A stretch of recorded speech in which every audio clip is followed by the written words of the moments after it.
after independence, the Barisan government has not seemed to have recognized this gazette or this demarcation as Agak Reserve. And the current Pakatan government doesn't seem also to recognize this gazette and this Orang Asli special privileges. And until that is sorted out, people will still continue mining sand in old mining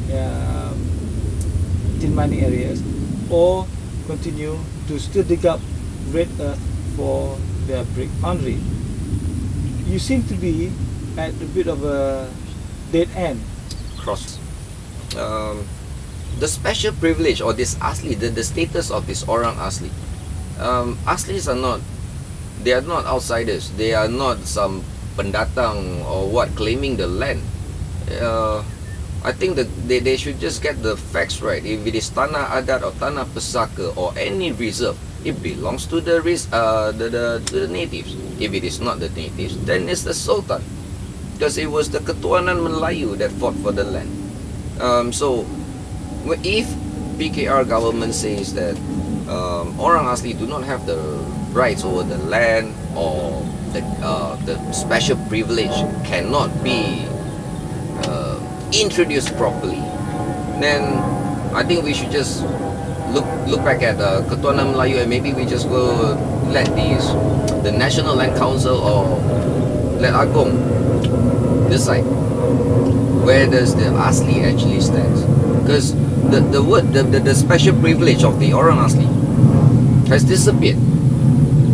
So it's kind of weird, you know, a tribe that has been living in this kampung, a headquarters, for more than 200 years, and they just lost their power and rights and adat.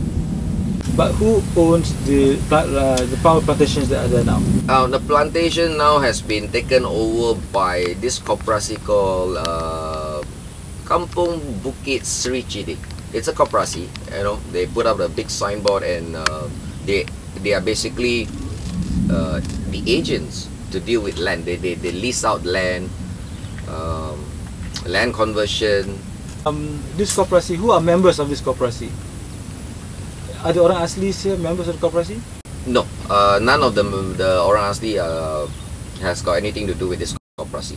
Okay, so how do the Orang Asli here manage a livelihood?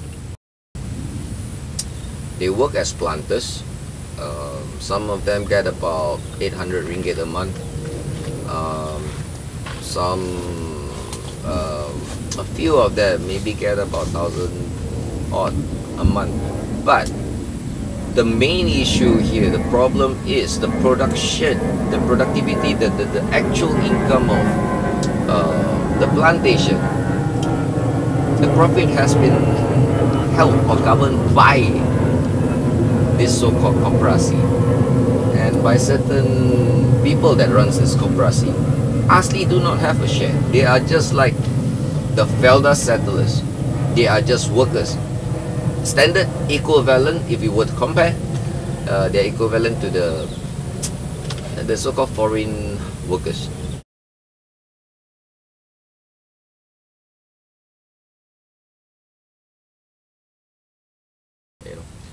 There is no status. There's no status. They can say that this Asli don't own the land. So, question is, where are their land? All the Asli has lost their adat simply because the government don't recognize that.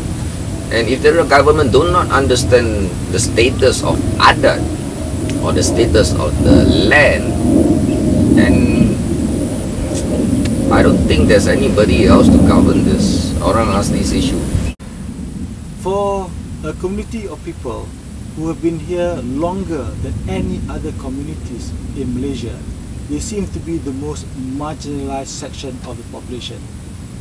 They don't own the land that they have been living in for hundreds of years from their great-great-grandparents, and until now they don't seem to have any status as to their property or the area that they claim to be their reserve, that is Mukim Tanjung 12 of Kuala Langat. Mr. Tan, thank you very much for sharing with us your thoughts on the Orang Aslis of Mukim Tanjung 12. sir. We hope that although it's a bit of a far-fetched call, we hope that things will work out for them after so many years.